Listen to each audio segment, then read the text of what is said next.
everyone, welcome to my channel. And for those of you that are returning, thank you.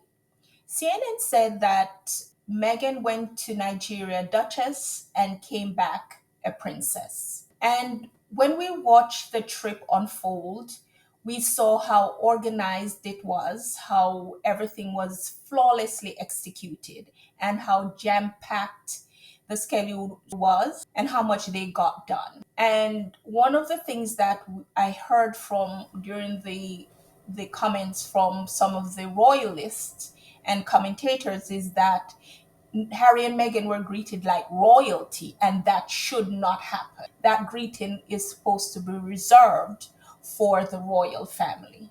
And that is part of what is eating at these commentators so much, and how good Harry and Meghan do this job.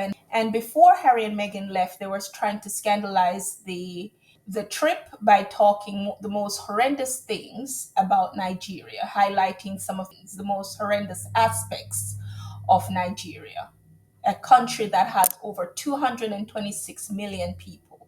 They did not mention that the director of the World Trade Organization is Nigerian, or that an Oscar nominated photographer is from Nigeria, or that many actors are from Nigeria. They did not say anything like that. But in any case, they went and the trip was very successful. The fashion was praised, it was highlighted by many of us, and we loved what she was wearing.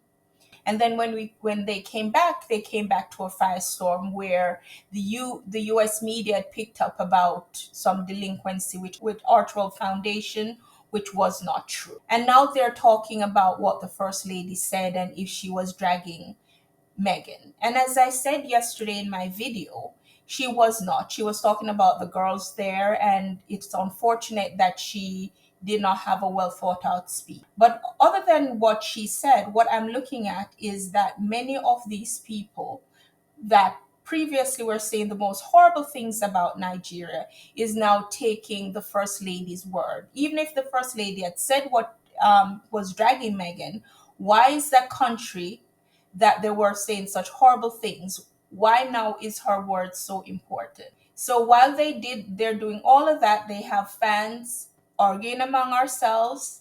They're having some fans defending Nigeria and now revisiting Meghan's outfit and seeing if it was culturally inappropriate and everything. And while the fans are doing that and Nigerians are busy defending their country, all these royalists and commentators, the hate channels are collecting money.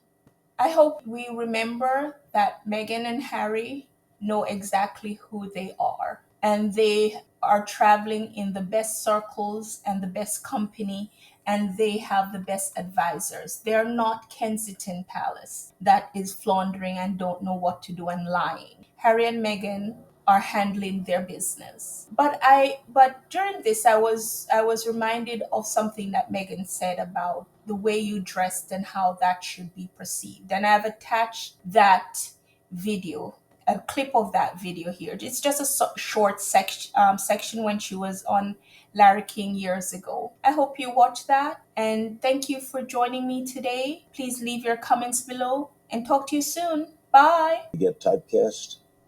You know, I don't know yet. I certainly How would you know? Yeah, how would I mean, like, especially because I've been on the show for so long, but I hope that people are able to see something beyond that character specifically. Do you think your looks affect your advocacy?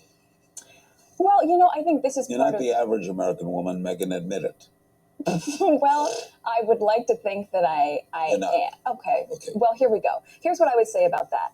I think it's very important to shift this idea that, you know, one would say, okay, you're coming on to Larry King, and you're doing politicking, so maybe wear a blazer and play the opposite and make sure you can be taken seriously. My point in all of this is that no matter what you look like, you should be taken seriously. And I think it's very important. And for me also, I think it's really great to be able to be a feminist and be feminine, to embrace both.